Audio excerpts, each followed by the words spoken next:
Eu acho que a esperança que está no hino Atikva é uma esperança que a gente deve manter aqui no nosso espaço, de cada um de nós, o espaço da nossa alma.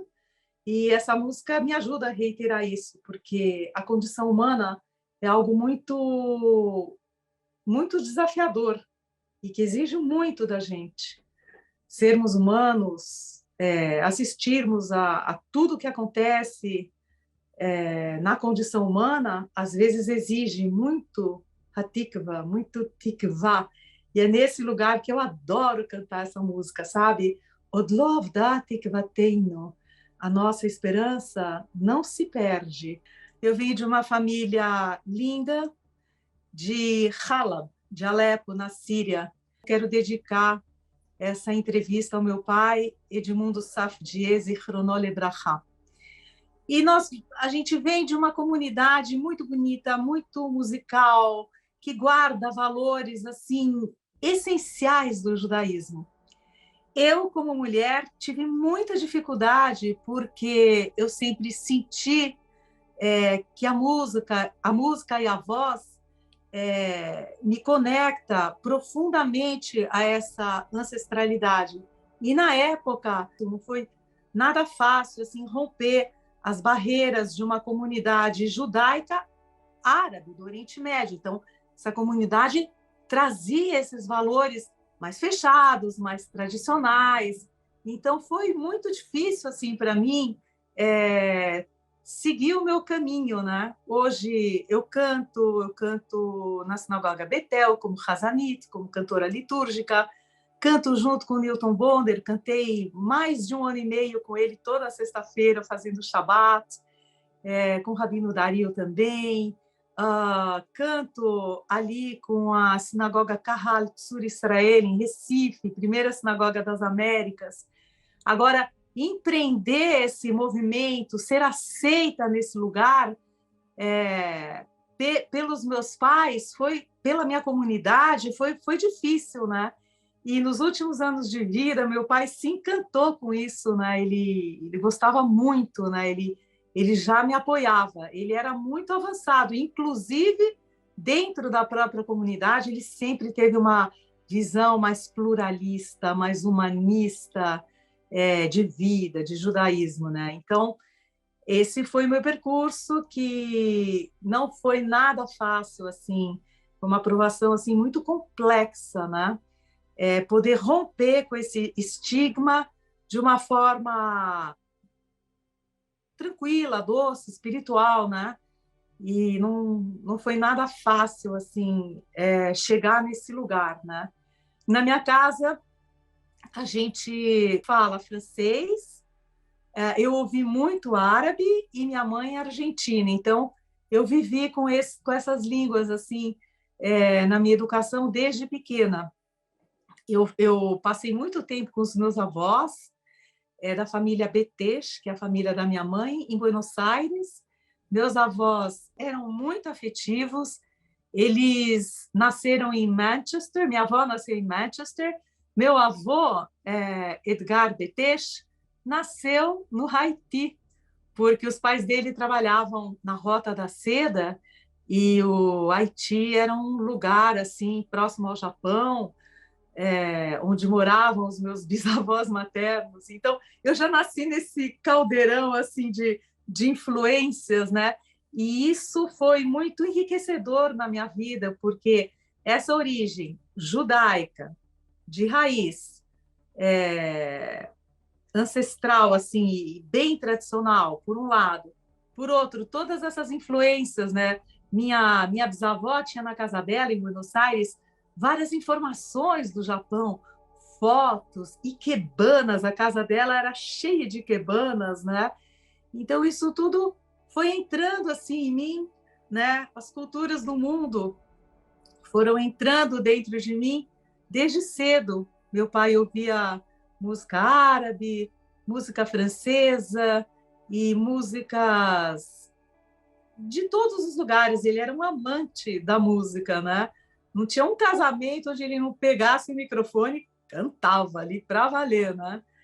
E então essa é a minha origem. Eu acho que assim toda a influência da world music vem de casa mesmo, né? Bom, muito antes de eu ser uma cantora litúrgica, entre outras coisas, né?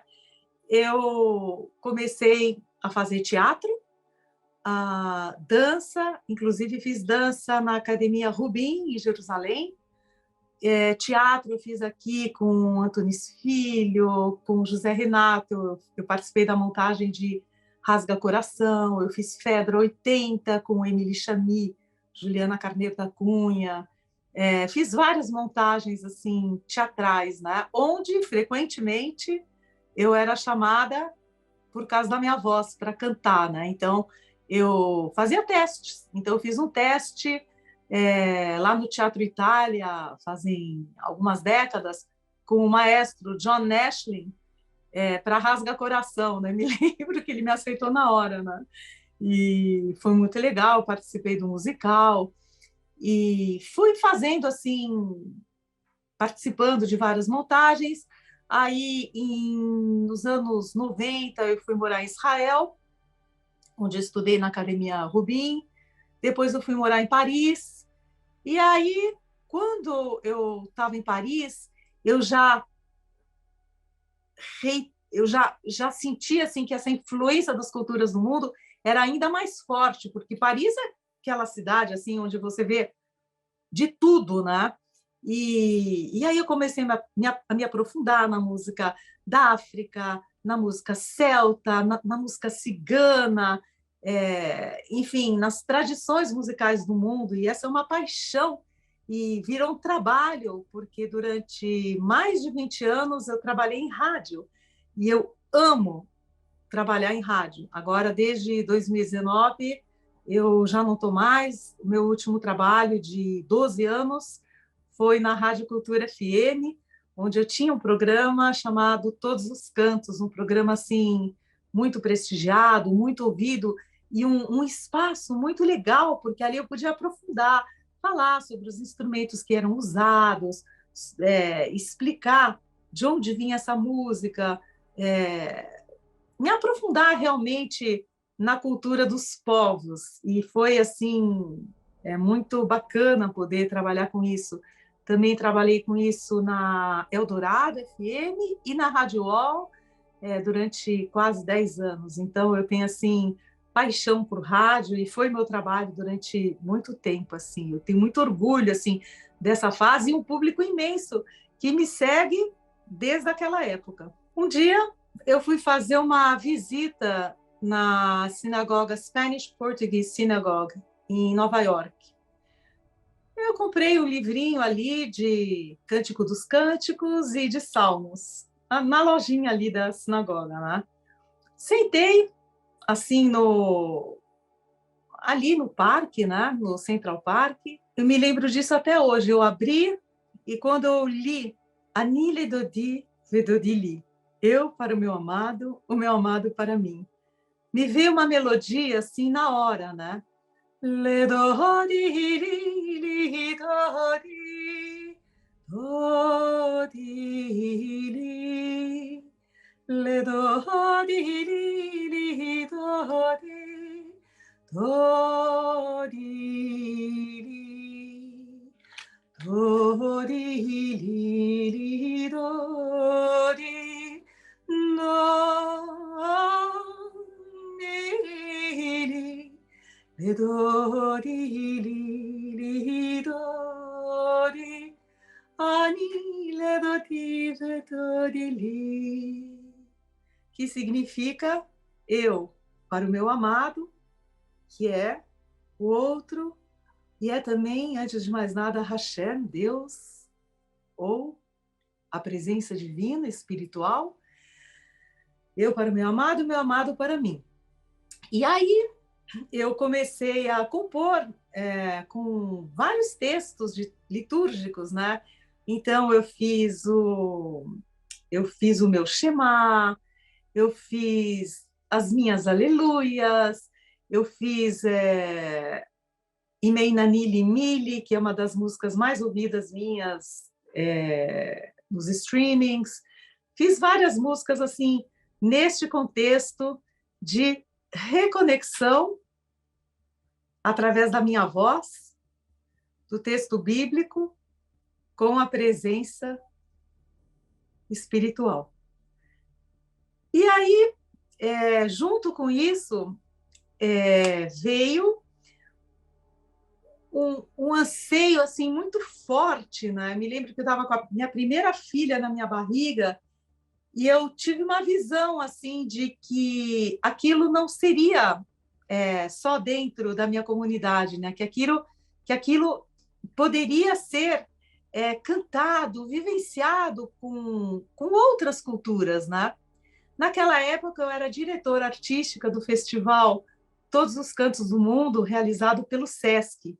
E eu trazia, através do SESC, enfim, fazer essa direção artística, grupos assim dos lugares mais da Sibéria, de Botsuana, enfim, eu sempre entrelaçava os grupos de fora com os artistas aqui brasileiros, né?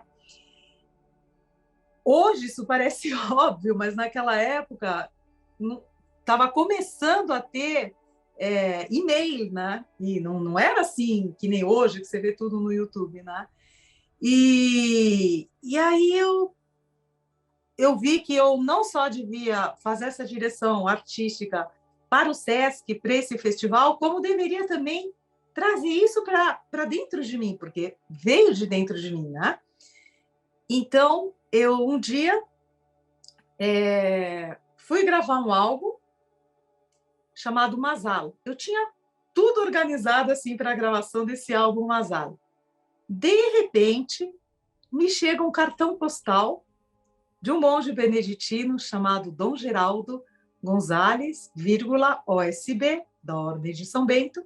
Nesse cartão, Dom Geraldo diz assim: gostaria de dizer que os seus cantos tocam no nosso mosteiro todos os domingos e em todas as nossas festividades. E que eu, apesar de ser monge beneditino da Ordem de São Bento, tenho uma origem sefaradi comprovada, porque meu pai nasceu na Espanha, em Astúrias, e comprovadamente ele é de origem judaica, né? E eu me identifico muito com o seu canto. Bom, quando ele escreveu isso, eu fui atrás dele. Na época também não foi muito fácil. Na minha vida, nada muito fácil, tá? Só a aparência que é fácil. Eu tenho que batalhar muito, assim, para as coisas acontecerem. Ninguém imagina, assim, quanto eu batalho, né? E aí eu consegui o contato dele e perguntei para ele se a gente não poderia fazer a gravação na época do álbum Masalo, com cantos em ladino, no mosteiro em Itapecerica da Serra, porque eu pensei, nossa, essa acústica, assim, né, da igreja ali, né, vai reverberar no trabalho, vai ser legal.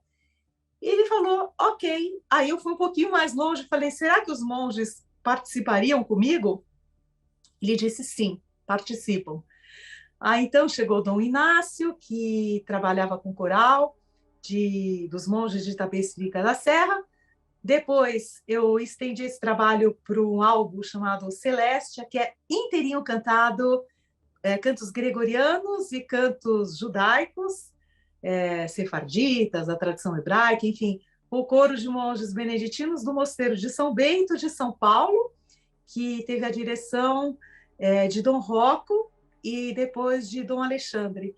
Então foi uma coisa assim muito abençoada, porque eu tive assim o privilégio de ser a única mulher, pelo menos no Brasil, não sei se no mundo, judia, que entra em cena e canta com coro de monges beneditinos. Eu acho que isso, para mim, eu até me arrepio, né? É uma coisa assim muito importante. Eu sempre tentei fazer uma transcendência, né, nesse meu caminho de vida.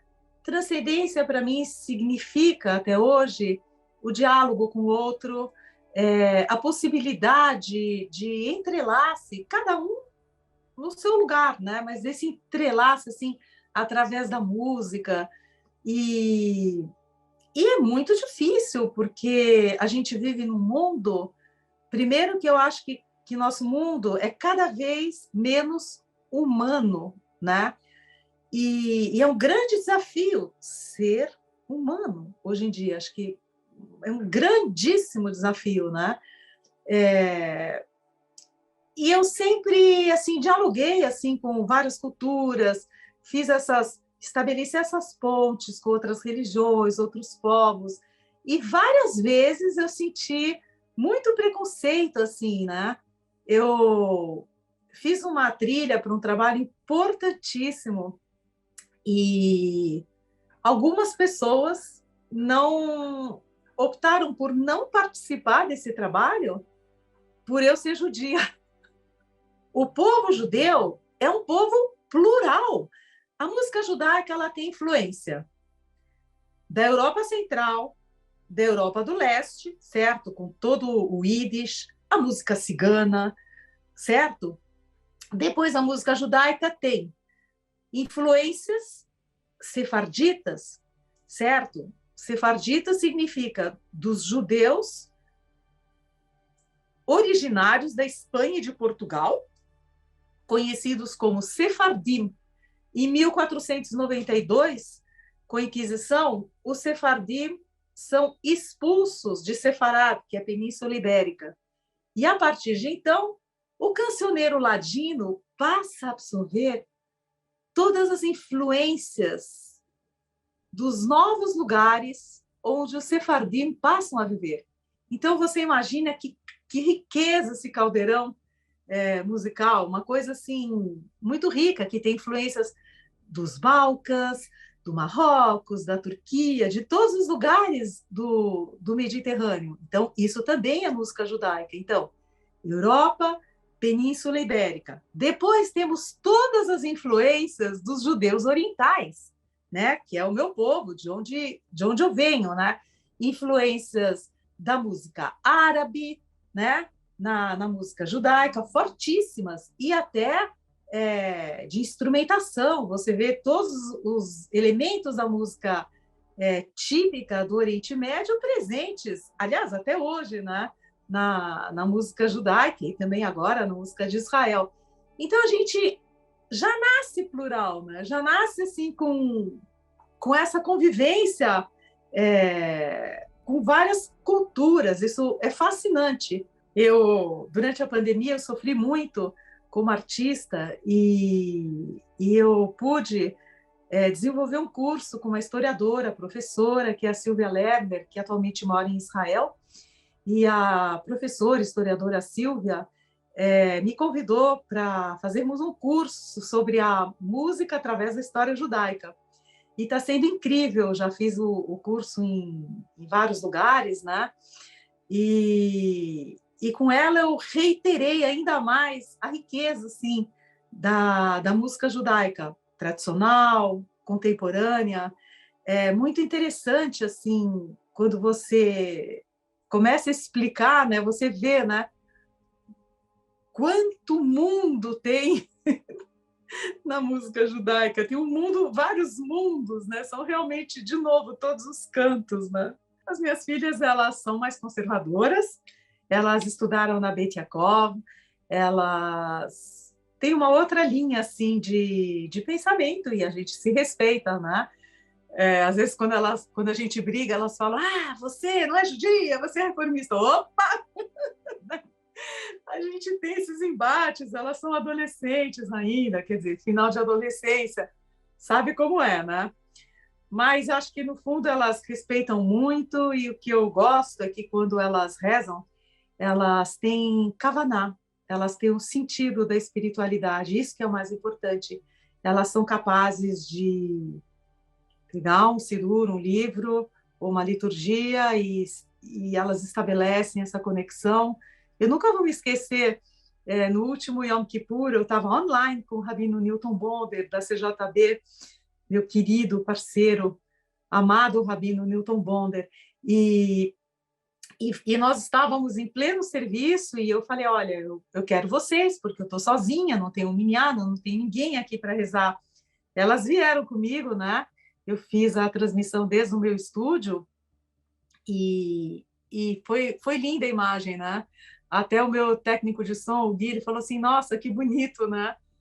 Ancestralidade e você toda moderna, porque elas estavam lá com o livro, assim, rezando, fazendo amidá, do jeito delas, né? E eu ali, toda plugada, com fone de ouvido, com luz, pedestal, né? Outra pegada, né? E esse é um momento que ficou marcado para mim, né? Eu falei assim, nossa, acho que eu consegui passar alguma coisa para elas. E o judeu sefaradi de Hala tem uma grande virtude, sabe? Ele mantém as tradições, né? E é sempre daquele jeito. Então, tem um lado muito bom, assim, né? Nesse lugar também, que hoje eu respeito muito. Apesar de que eu gosto também, por exemplo, desse movimento conservative ou renewal. Por exemplo, você vê um Lechadodi, né? Que é uma música que celebra a chegada do Shabat, né? Comparando o Shabat a uma noiva, né? Então, é, tem tantas melodias, tem uma que eu mesma fiz, assim, com ritmo bem brasileiro, né?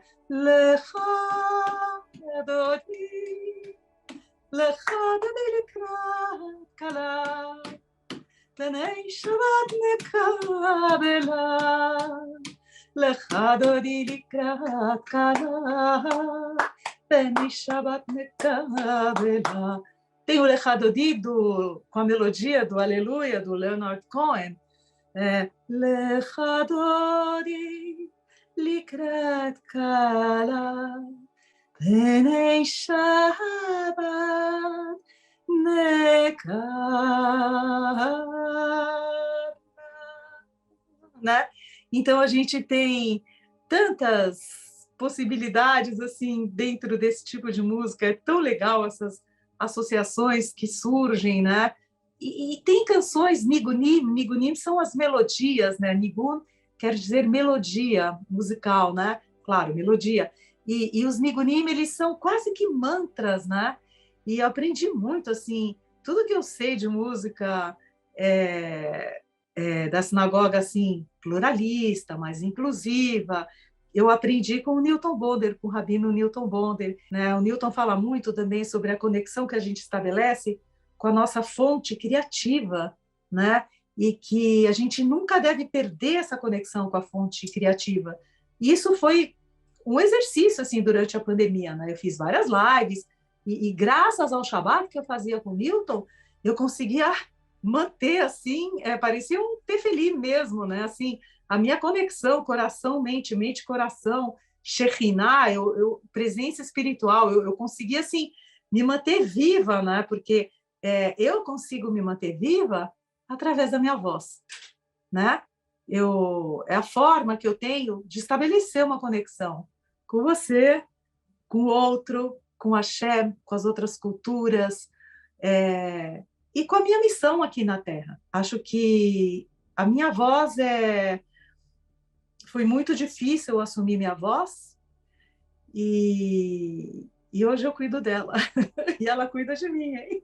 Eu tive um parceiro profissional de vida, de alma, foi o Yaakov Hiller, Zichrono Lebrachá, ele nos deixou recentemente, na pandemia, e foi com ele que eu comecei a cantar em ladino, né? Ele era sefaradi também, de origem romena, e aconteceu algo muito precioso na minha vida.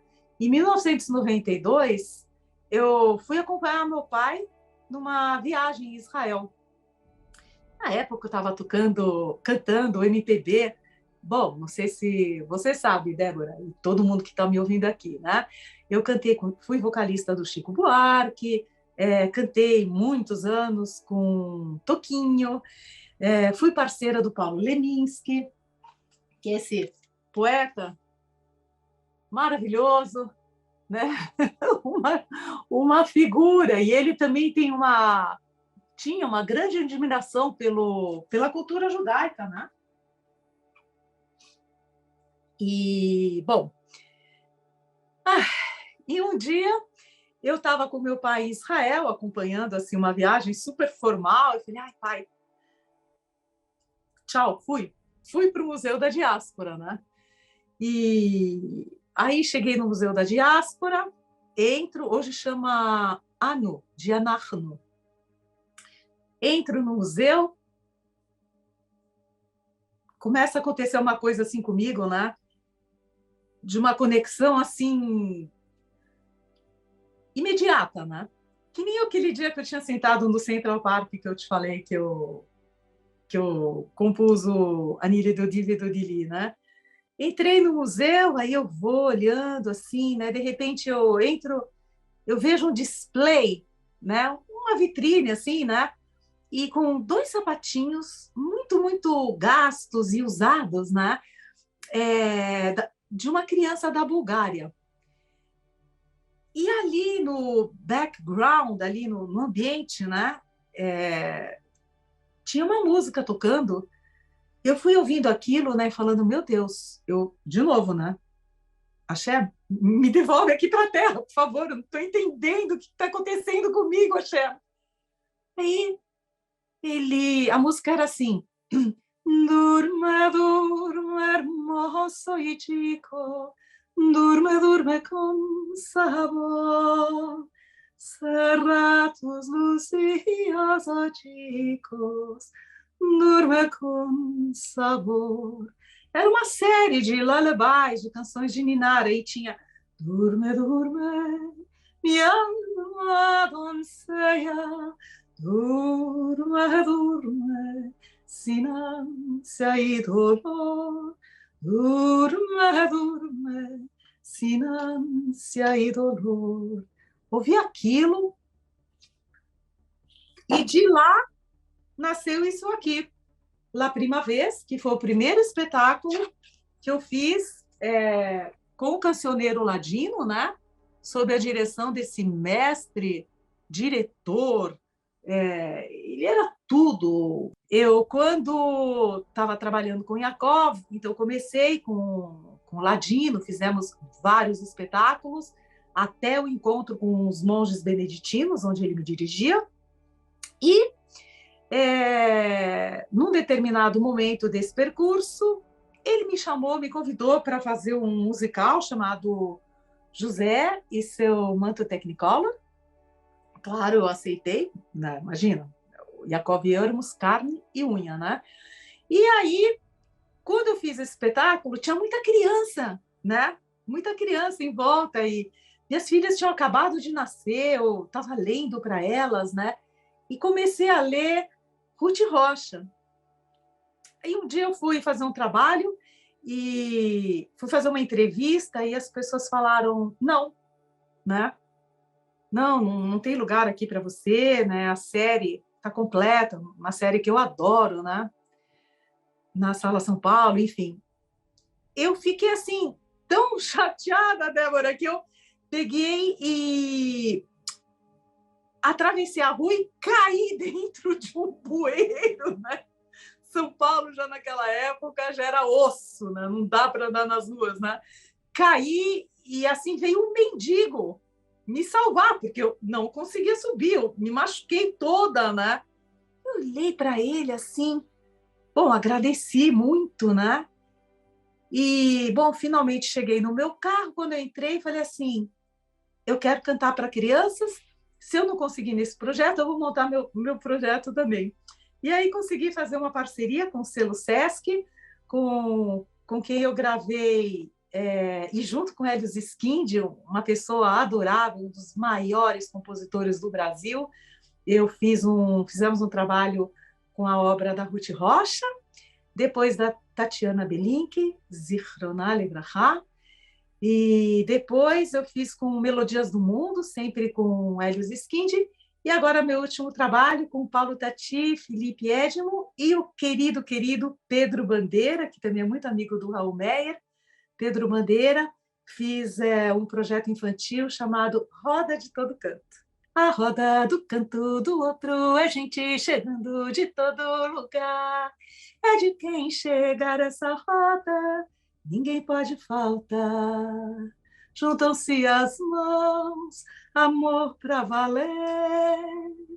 É de quem chegar essa roda, ninguém pode faltar.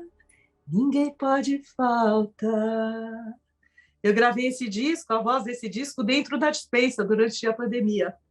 Fiz ali, foi um dos melhores sons que eu alcancei na vida, acredite se quiser. É engraçado, porque sempre que eu ia nas cerimônias da escola das minhas filhas e que tocava a Tikva, eu começava a cantar, né? Ali, da plateia, né? Eu não podia cantar, porque não podia chamar atenção para mim, né? E eu ficava, me sentia tão oprimida, Débora, era assim, um horror, né? Eu queria soltar o gogó. Mãe, você é louca, cala a boca, fica quieta, mãe. Aí minha mãe, Volto, para de cantar, você não vê? Está atrapalhando a todo mundo, que falta de respeito, fica quieta. Todas as críticas assim em cima de mim, né? E eu sempre, cada cerimônia, imagina, pelo menos 2 vezes, 3 vezes por ano eu ia na escola das minhas filhas e queria cantar isso, tinha que guardar, né? Finalmente, falei para o meu diretor musical, Vicente Falec, olha, vamos fazer o Atikva, né? Eu tinha um convite em Brasília, enfim, fizemos o arranjo de Atikva. E é uma música que fala de esperança. Atikva Bat Not Alpine, esperança ancestral. Liotam Hofshi Beartseinu, sermos Liotam Hofshi, sermos um povo livre na nossa terra, que é a terra de Israel, mas é também a terra de cada um de nós. A gente tem que atingir essa liberdade, transcendendo, iluminando de forma humana, dentro do nosso próprio território.